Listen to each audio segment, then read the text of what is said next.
यदि कोई चोर अपने लिए नहीं अपितु समाज या देश के लिए चोरी करता है, करने कारण निर्दोष बताए तो किसी देश के कानून द्वारा उसे क्षमा नहीं किया जा सकता है।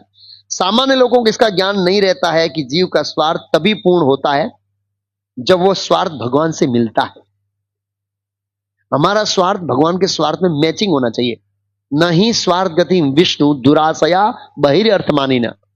प्रहलाद महाराज कहते हैं कि जीव को अपना स्वार्थ ही पता नहीं है कि उसका स्वार्थ किसमें है।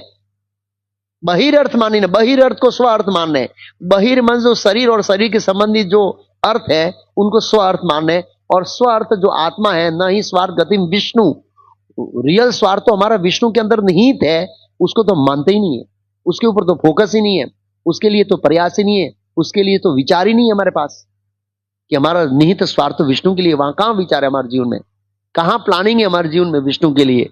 कोई प्लानिंग नहीं है, कोई विचार नहीं है, कोई प्रयास नहीं है, तो वो तो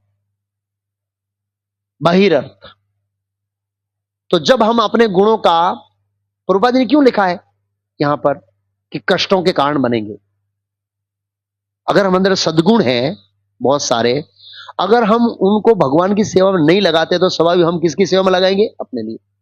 जब हम अपने सेवा में लगाएंगे तो कष्टों का कारण बनेंगे। कैसे कष्टों का कारण बनेगा? जब इंद्रिय तृप्ति करेंगे उन सद्गुणों के माध्यम से, तो इंद्रिय तृप्ति का रिजल्ट क्या आएगा? प्रभुपाद जी ने कहा कष्ट। इसलिए प्रभुपाद जी ने कहा कष्ट का कारण बनेंगे।